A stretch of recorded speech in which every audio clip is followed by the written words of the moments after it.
आप लोगों को कुछ मिला था? नहीं सर, ऐसे तो नॉर्मली पता चल जाता है कि आग कैसे लगी, पर यहाँ पर तो कुछ पता ही नहीं चल रहा है कि आग लगी कैसे। अच्छा, ठीक है, देखो एम्बुलेंस कहाँ तक पहुंची। जी सर।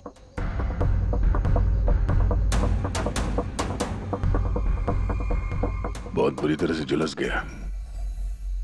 कमाल है, कुछ पता ही नहीं चल रहा है कि आग कैसे लगी है।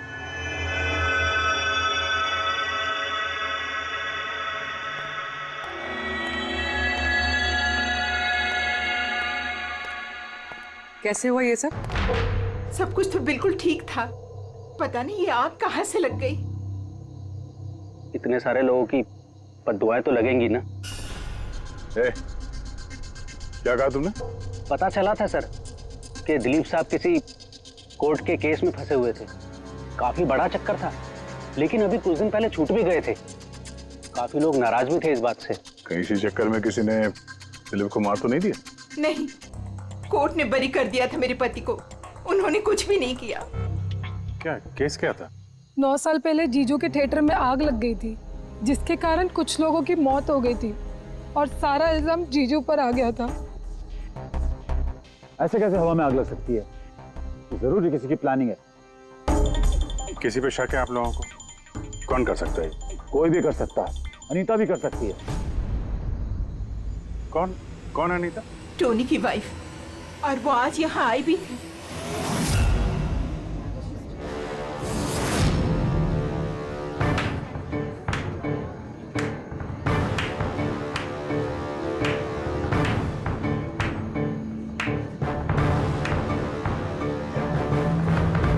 Anita,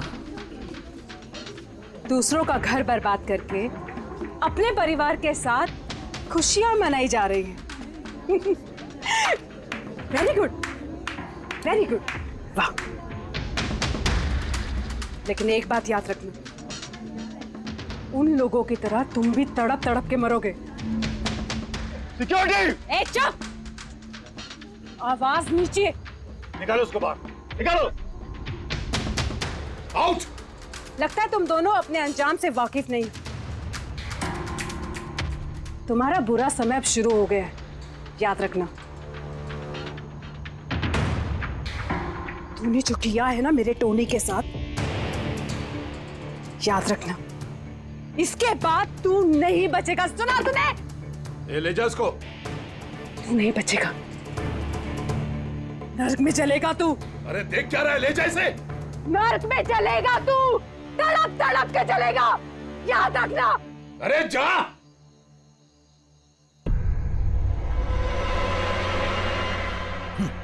let's enjoy Rohan. अरे भूल जाओ।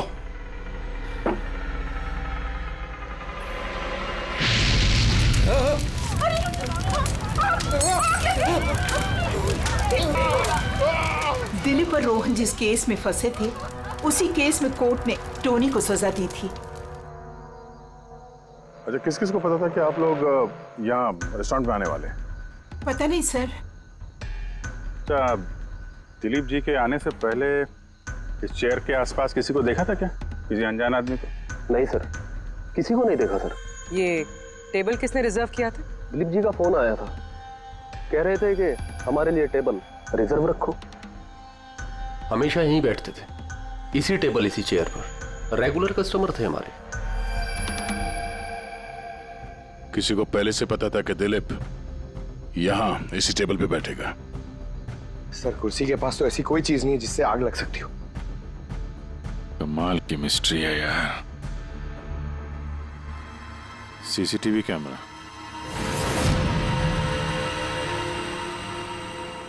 इसकी फुटेज से पता चलेगा क्या हुआ था यहाँ पे। ओह माय गॉड, ये सब कैसे हो गया? कौन कर सकता है ये सब? उसी ने जिसने दिलीप का खून किया, सबूत मिटाने के लिए। तो ऐसे कैसे कोई मॉनिटर रूम में घुसा है? सिक्योरिटी कहाँ है तुम्हारी? सर, इस रूम में सिक्योरिटी की जरूरत ही नहीं है, इससे पहले कभी ऐसा हुआ ही नहीं है। सर, सर मुझे नहीं लगता उसके पास टाइम होगा सीसीटीवी फुटेज डिलीट करने का। सर, उसने बस तोड़फोड़ कर दी है। अगर हम किसी एक्सपर्ट को बुलाते हैं सर, तो वो शायद हार्ड डिस्क से रिकवर कर पाए सर।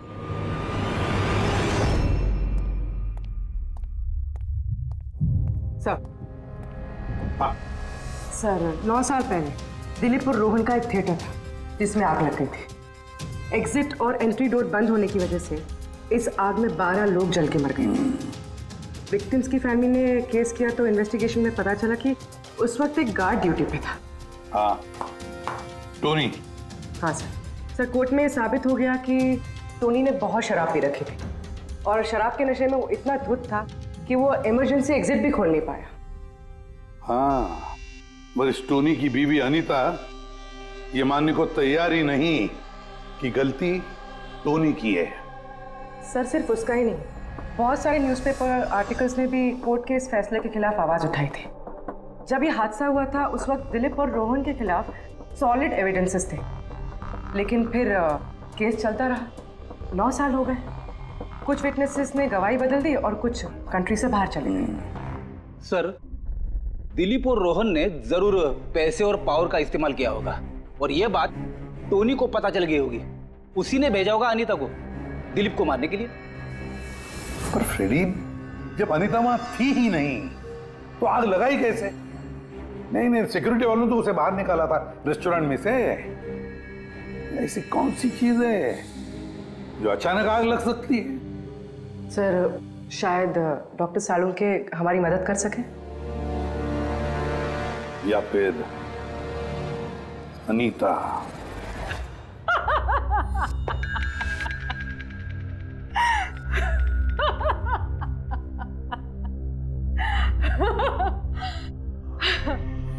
किस बात पे इतना हैरान है?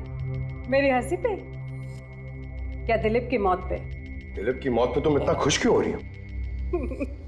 अब मैं खुश नहीं होंगी तो और कौन होगा?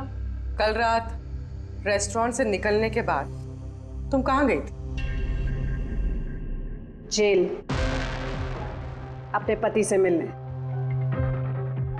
वार्डन के पास सारे रिकॉर्ड हैं, आप चाहें तो चेक कर सकते हैं।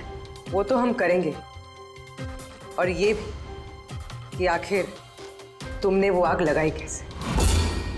कोई काला जादू किया तुमने? दिलीप को अचानक आग कैसे लग गई? काला जादू आता तो जरूर करती, पर मैं बहुत खुश हूं। ये दिलीप भी उसी तरह तड़प तड़प के मरा है जिस तरह 9 साल पहले वो बेकसूर लोग मरे थे, जिसकी सजा मेरा पति टोनी भुगत रहा है।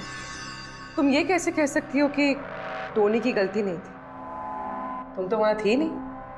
मैं वहां नहीं थी, लेकिन टोनी यहाँ था। उस दिन उसकी तबीयत खराब थी। उसने अपने मालिकों से, रोहन और दिलीप से कहा वो जल्दी घर आ गया आग लगने से पहले। गलती उन दोनों की थी। अरे पुराना दरवाजा ठीक ही नहीं करवाया, जिसके कारण वहां आग में वो लोग झुलस के रह गए। मेरे पति की गलती नहीं थी, उन दोनों की थी। तो बहुत गुस्सा आया होगा ना तुम्हें?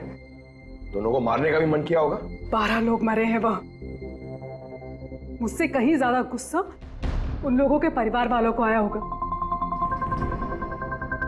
पर वो बहुत खुश होंगे अब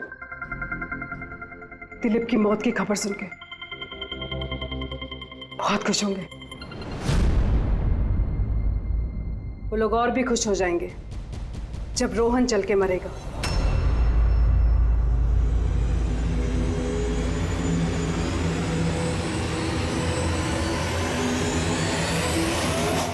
सर 42 लोग हैं, उन 12 विक्टिम के करीबी रिश्तेदार और फैमिली वाले। सस्पेक्ट ज्यादा और वक्त कम। सर सबसे पहले इन 42 लोगों में से उन लोगों के नाम हटा देते हैं जो कल दिलीप की मौत के वक्त शहर में नहीं थे। सर 9 साल हो गए इस बात को। शायद कितने लोग देश भी छोड़कर चले गए होंगे, और कुछ लोगों की मौत भी हो गई होगी। फिर भी पता तो लगाना ही पड़ेगा। देखो कितने लोग शहर में थे जब दिलीप की मौत हुई।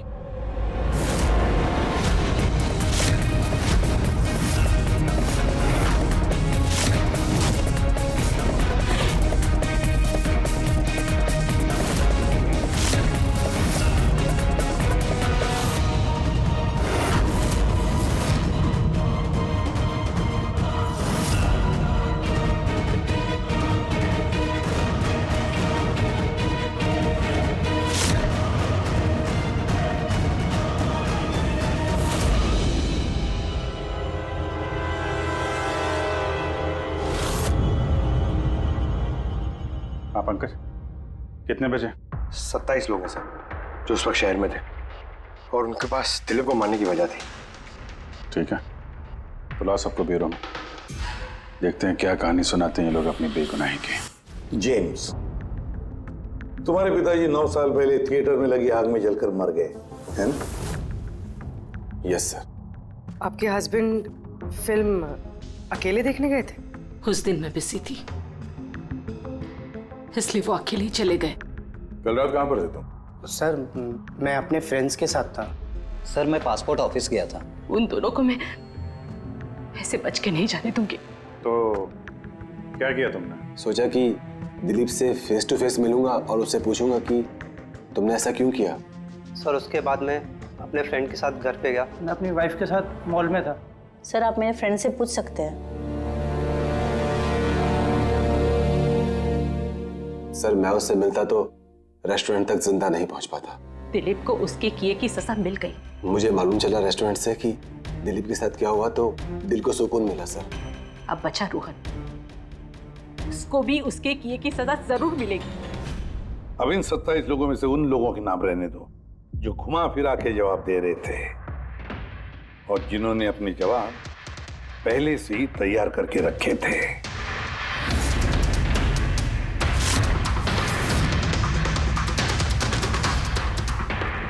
सर अब 15 बजे।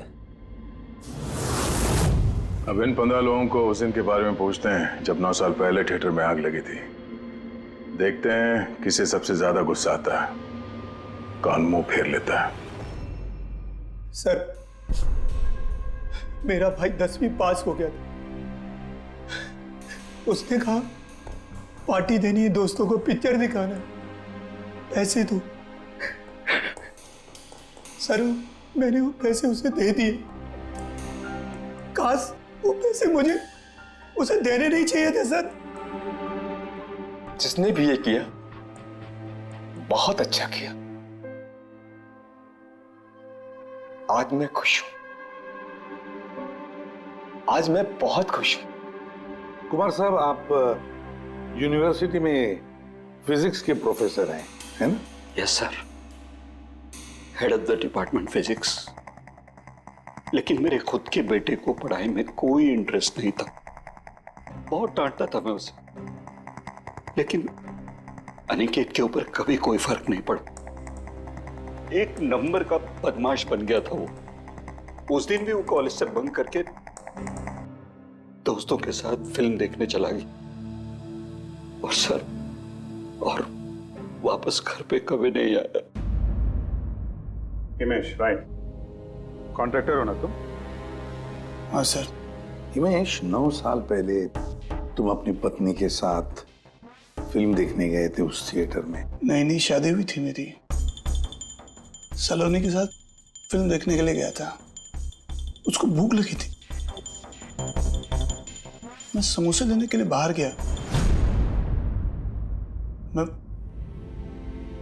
मैं वापस आया तो देखा वहां के दरवाजे लॉक हो गए थे। वहां अंदर से लोगों के चिल्लाने की आवाज आ रही थी और धुआं निकल रहा था वहां से। मैंने सब दरवाजे खोलने की बहुत कोशिश की। मैंने बहुत कोशिश की। मैं पागलों की तरह दरवाजा को ठोकता रहा, पीटता रहा। सलोनी चिल्लाता रहा, अरे कोई दरवाजा खोल दो यार, सलोनी। लेकिन मैं कुछ नहीं कर सका सर, मैं कुछ नहीं कर सका। अपनी सलोनी को मैं बचा नहीं सका। वहां पे एक गार्ड भी था ना, टोनी, उससे भी दरवाजा नहीं खुला क्या? नहीं था सर। वहां कोई और गार्ड, किसी और को देखा था तुमने? कोई नहीं था सर, कोई नहीं था। मैं 9 साल पहले जो बात कोर्ट में कहा वही आज कह रहा हूं। जब सिनेमा हॉल में आग लगी थी उस वक्त टोनी वहां पर नहीं था सर।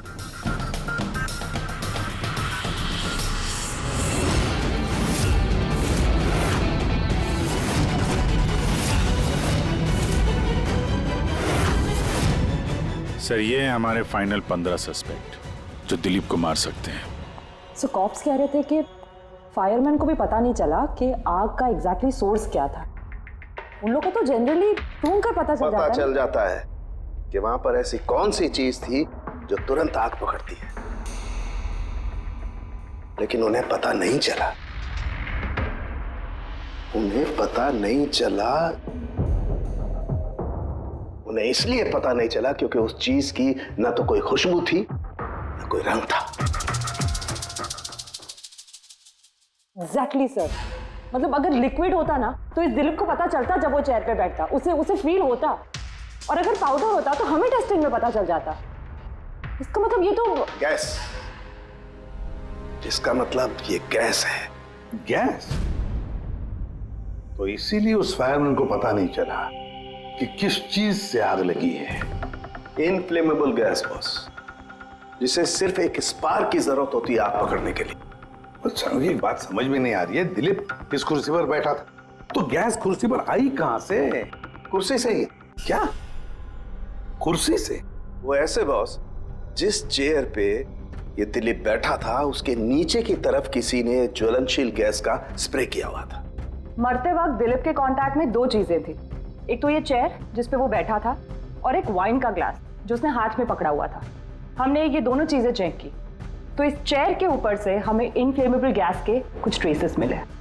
बॉस, हमारे आसपास वातावरण में स्वतः ज्वलनशील पदार्थ होते हैं जो कभी कभी स्पॉन्टेनियसली जल जाते हैं, जैसे कि मार्श गैस एक नेचुरल बायोगैस है और ज्वलनशील गैस इसका मेन कंपोनेंट है।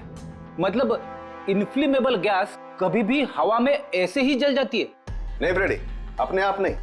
जब वातावरण में बहुत ज्यादा गर्मी पैदा हो जाती है और वो वातावरण की ऑक्सीजन के साथ मिल जाती है तो एक सुपर हाई टेम्परेचर का निर्माण होता है, जिसकी वजह से ये आग लगती है। लेकिन सालून साहब, वहां तो ऐसे कोई हाई टेम्परेचर वाली चीज थी नहीं। एग्जैक्टली, ऐसा कोई डायरेक्ट सोर्स नहीं था जिससे गर्मी पैदा हो सके बॉस। इसीलिए मुझे लगता है खूनी ने कोई एक्स्ट्रा डिवाइस का इस्तेमाल किया है ये अचानक इतना ज्यादा टेम्परेचर बढ़ाने के लिए। और ये कुर्सी तो तैयार बैठी थी, इसे तो सिर्फ एक स्पार्क की जरूरत थी। पर सर, ऐसे कोई हीट कैसे पैदा कर सकता है? हाँ, कर सकते हैं ना पूरी। जैसे उदाहरण के तौर पर मैग्नीफाइंग ग्लास पर सूरज की किरणों को खास तरीके से फोकस करके हम बचपन में कागज जलाया करते थे।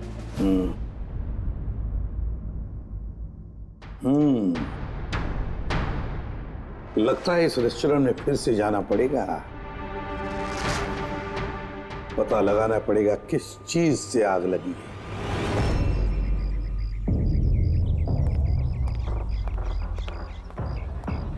पूरा एरिया छान मार लिया सर, लेकिन ऐसी वो चीज ही नहीं मिली जिससे आग लग सकती है। और ये ओपन रेस्टोरेंट है। जब खूनी ने दिलीप के चेयर के नीचे वो इनफ्लेमेबल गैस स्प्रे किया तो किसी ने तो देखा होगा। वही तो, चेयर में अपने आप आग लग गई और दिलीप चल के मर गया। किसी ने कुछ देखा नहीं और ना ही कोई सबूत हमारे सामने आ रहा है। सर, उस डेटा एक्सपर्ट ने सीसीटीवी फुटेज रिकवर कर ली है, आप देख सकते हैं सर। गुड, तुम लोग यार देख लो, तब तक मैं देखता हूँ यहाँ पे कुछ मिलता है क्या। सर, दिलीप और उसकी फैमिली के आने के 15 मिनट के पहले की फुटेज है ये।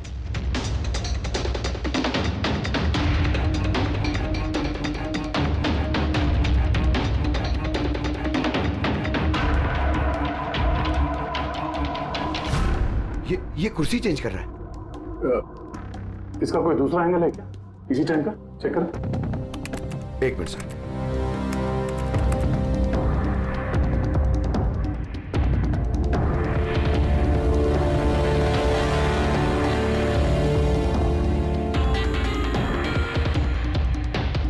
ये कुर्सी के साथ क्या कर रहा है? गैस स्प्रे कर रहा है क्या? हाँ, उसने अपने चेयर पे गैस स्प्रे किया और उसने अपनी कुर्सी को उस कुर्सी से बदल दी जिस पे दिलीप बैठने वाला था।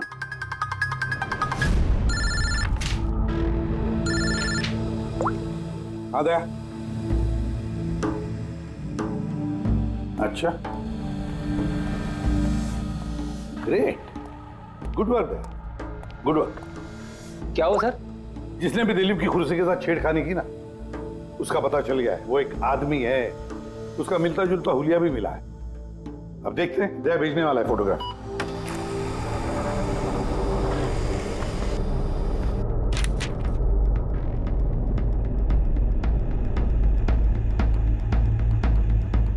खूनी इन बचे लोगों में से ही कोई एक है, इन्हीं में से एक। और अब इसका अगला शिकार रोहन है।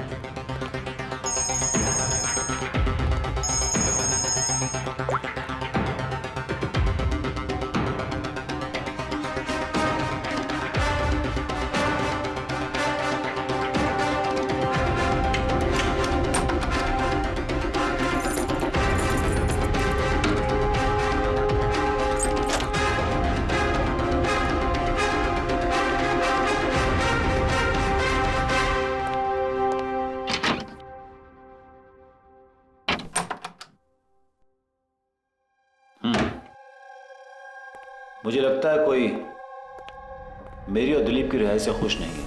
मेरी जान को खतरा है यहाँ पर। I will talk to you later, bye. Sir everything is okay. All right, तुम यहीं पर रहना और किसी को भी अंदर मत आने देना। Be alert, okay? Okay sir.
बचाओ बचाओ,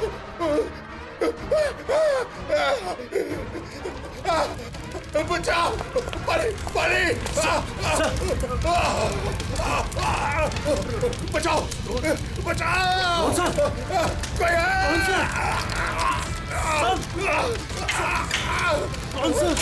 बचाओ, परे परे,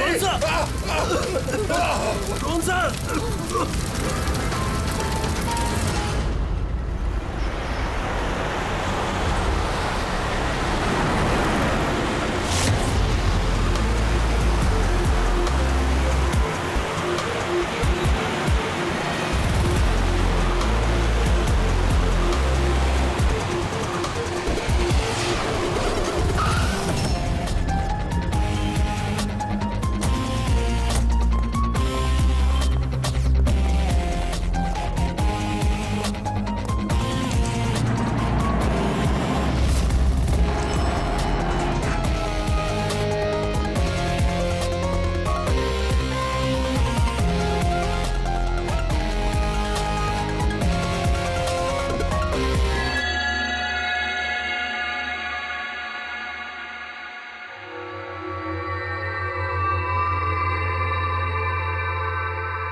क्या हुआ यहाँ पर और कैसे?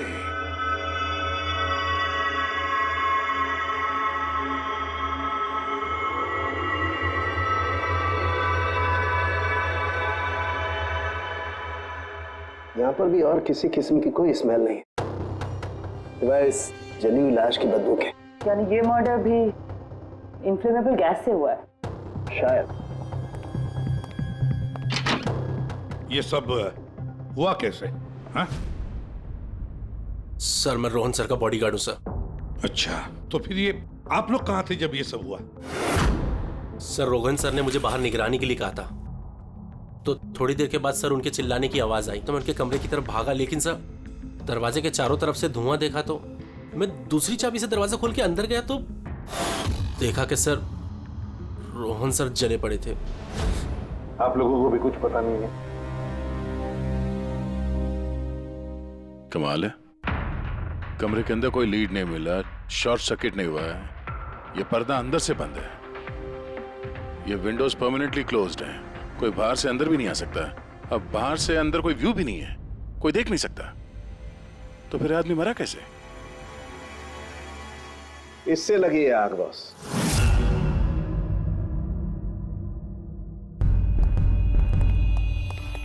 ये इस चीज से ये है क्या सर? फिलामेंट है। फिलामेंट? इलेक्ट्रिक बल्ब के अंदर का फिलामेंट। और जब इस फिलामेंट में इलेक्ट्रिक करंट पास होता है तो ये गर्म होकर के लाल हो जाता है। बॉस, खूनी ने भी इसी टेक्निक का इस्तेमाल किया है उस ज्वलनशील गैस को जलाने के लिए। पर वहां रेस्टोरेंट में जहां पर दिलीप की मौत हुई थी, वहां पर तो हमें ऐसा कोई फिलामेंट वगैरह नहीं मिला। बॉस, इतनी छोटी सी चीज है, वो खुली जगह है, उड़ गई होगी शायद कहीं, लेकिन यहाँ तो पूरा कमरा बंद है, इसीलिए पलंग के नीचे मिल गया मुझे। लेकिन सर, फिलामेंट से करंट पास होने के लिए वायर्स का कोई ना कोई कनेक्शन तो होना चाहिए ना बेड तक। होगा, यही कहीं होगा जरूर। तब पूरा बेड चेक कर लिया हमने, कमरा चेक कर लिया, ऐसा तो यहाँ पे कुछ भी नहीं मिला सर। दया, वो दरवाजा कैसा? मैनेजर। Yes sir. वो दरवाजा कहाँ खुलता है? सर दूसरा रूम है जो इस रूम से कनेक्टेड है सर। अब वैसे ये रूम सील्ड रहता है, इसे कोई खोलता नहीं सर। खोलो दरवाजा। Yes sir. आइए सर।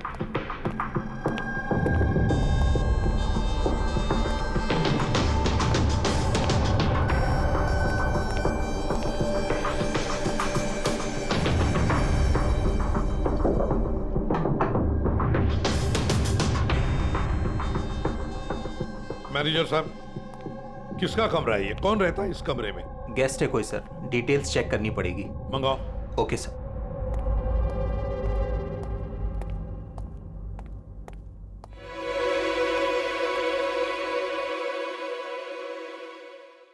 सर, वहां उस कमरे में जो कुछ भी हुआ है सर, वो इसी कमरे से किया गया।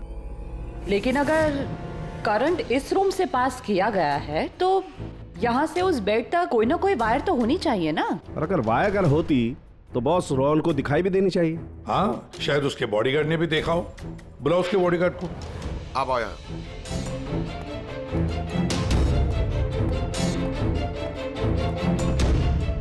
एक बात बताओ, जब तुम रोहन के कमरे में आए थे तब कोई वायर देखी या इस दरवाजे से उस कमरे में जाते हुए कुछ भी? नहीं सर, रोहन सर के रूम के अंदर जाने से पहले मैंने रूम को पूरी तरह से चेक किया था सर, लेकिन वायर जैसी कोई चीज उस रूम में नहीं दिखाई दी। ठीक है, जाओ तुम। जो कुछ भी हो दया, खूनी ने इसी दरवाजे का इस्तेमाल किया। इस दरवाजे से वो रोहन के इस कमरे में आया, उसने बेड पर इन्फ्लेमेबल गैस स्प्रे किया और किसी भी तरह से फिलामेंट को करंट दे दिया। बस फिलामेंट गर्म हो गई और इन्फ्लेमेबल गैस ने आग पकड़ ली, रोहन की मौत हो गई। बस एक बात पक्की है, ये जो कोई भी है उससे इलेक्ट्रिक और केमिकल्स की बहुत अच्छी जानकारी है। प्रोफेसर कुमार, फिजिक्स का प्रोफेसर कुमार, उससे बढ़कर और कौन जान सकता है इस सारे मामले में? दया, अच्छा, इस प्रोफेसर कुमार से मिल लो। अच्छा दया, मैं भी चलता हूं तुम्हारे साथ।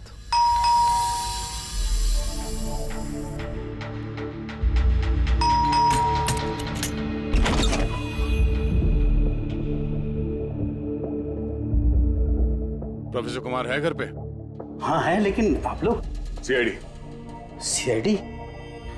सब ठीक तो है ना साहब? हाँ, उनसे कुछ पूछताछ करनी है। कहाँ है वो? बाहर बच्चों को पढ़ा रहे हैं, मैं बुला के लाता हूँ। कोई बात नहीं, हम देखते हैं।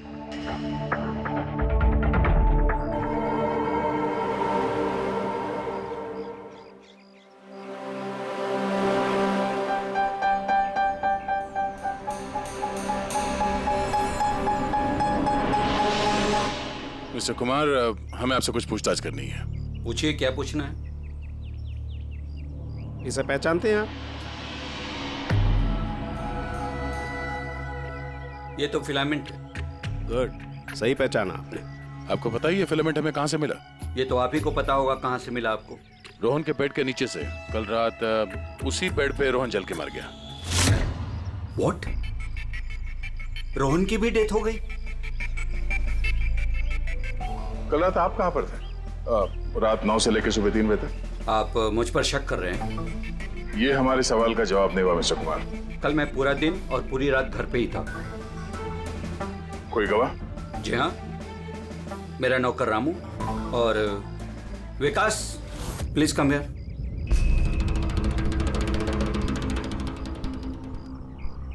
Yes sir. इन्हें बताओ मैं कल कहाँ था। सर हमारे एक्स्ट्रा क्लासेस ले रहे थे यहीं पे सर। कितने बजे से कितने बजे तक? सर शाम के 6 बजे से सुबह के 5:30 बजे तक। सर हमारे एग्जाम आने वाले हैं ना, तो हमने इस सर को रिक्वेस्ट किया था एक्स्ट्रा क्लासेस लेने के लिए। ठीक है सर, तुम जाओ बेटा। सर मेरे 5 स्टूडेंट्स और भी हैं जो कल सुबह 9 बजे से लेकर 5:30 बजे तक हमारे साथ थे। कहें तो उनको बुला लूं? ठीक है। अब मैं जा सकता हूं सर, बच्चों को पढ़ाना है। Please please. Thank you.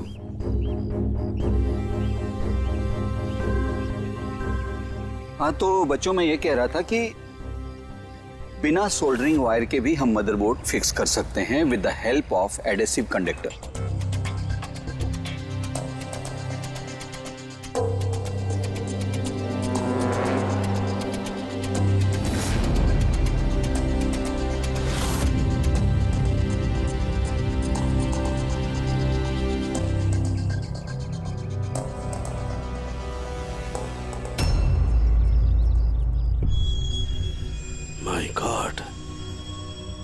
My God यार, ये क्या बात? क्या?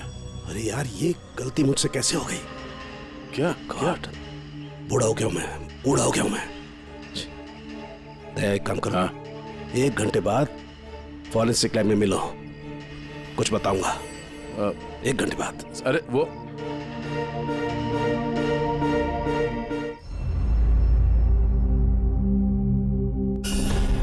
लो बस एक काम करो, इस स्विच से इन बल्ब्स को जलाओ। इस स्विच से? इस स्विच से? हाँ हाँ, इस स्विच से। यार ना कोई कनेक्शन है, कुछ है, कैसे जलेंगे ये? तुम सवाल मत किया करो, कभी कभी मेरी बात भी मान लिया करो यार। कभी कभी। ये ले। क्या सर, ये तो कुछ हुआ भी नहीं। होगा होगा। अरे क्या होगा? होगा ही नहीं। अरे होगा यार, बिलीव नहीं होगा। 1 मिनट है। क्या इसकी तबीयत ठीक है ना? हाँ? तो पता नहीं क्या हुआ है, वो जब से वो प्रोफेसर कुमार से मिलके आया ना, बस बल्ब के साथ ही खेले जा रहे हैं। बात बताओ, वो फिंगरप्रिंट्स का क्या रिपोर्ट आया? वही जो फिंगरप्रिंट्स तूने होटल वाले से लिए थे और रूम में उठाए थे। तो फिंगरप्रिंट तो बहुत सारे मिले, लेकिन सारे स्टाफ मेंबर्स के ही हैं, उसके अलावा और किसी के नहीं मिले। ये कैसे हो सकता है? तो भाई साहब जरा इधर भी ध्यान दीजिए। हाँ हाँ, ध्यान है। हाँ।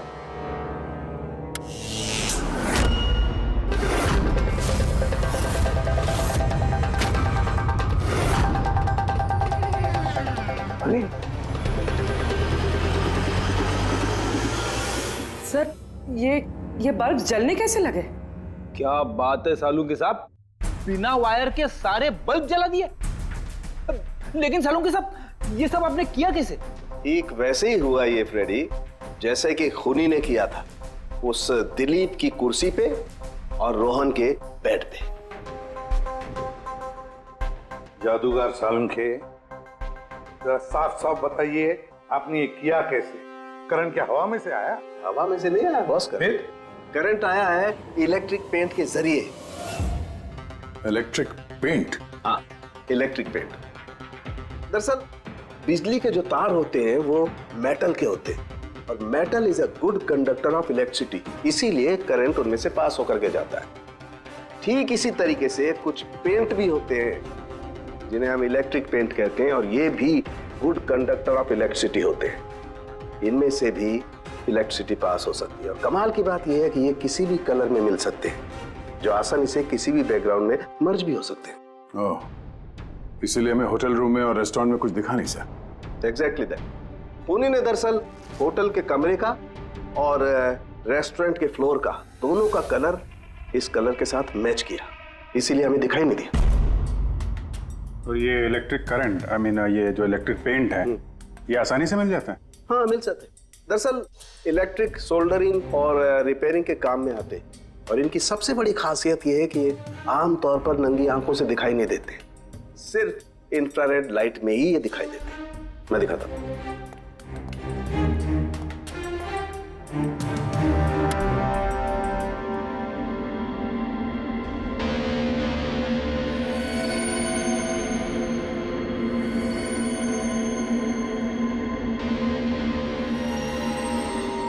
देखा बॉस?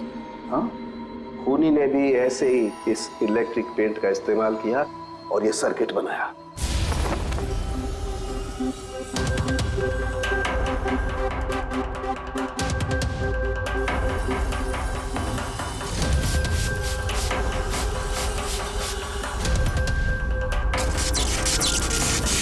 एक बात तो पक्की है, ये जो भी कोई है उसे इन सारी चीजों की पक्की जानकारी है। मगर सर, इनमें से खूनी कौन है? इस प्रोफेसर से तो मिल लिए सर, ये तो नहीं है। ये बंसी? बंसी तो एक क्लर्क है, और मुझे नहीं लगता कि एक क्लर्क को साइंस की इतनी जानकारी होगी। सर, इनमें से सबसे ज्यादा पढ़े लिखे तो ये प्रोफेसर ही लग रहे हैं। कोई ऐसा जो प्रोफेसर जितना इंटेलिजेंट तो नहीं है, लेकिन इसे इन सब चीजों की जानकारी है।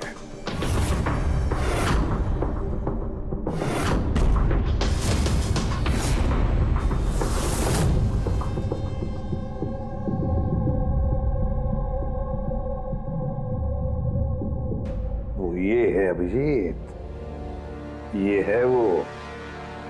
याद है क्या कहा था इसने, ये क्या काम करता?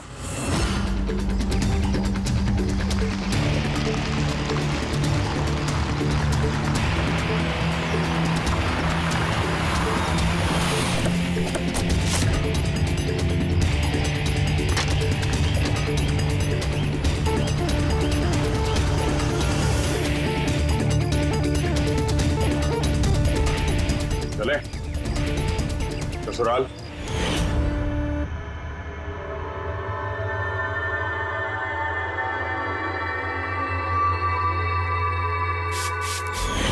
दिलीप और रोहन पर केस हुआ था, लेकिन मुझे मालूम था अपने पैसे और पावर के दम पर वो छूट जाएंगे। लेकिन उनके पास पैसा था तो मेरे पास दिमाग।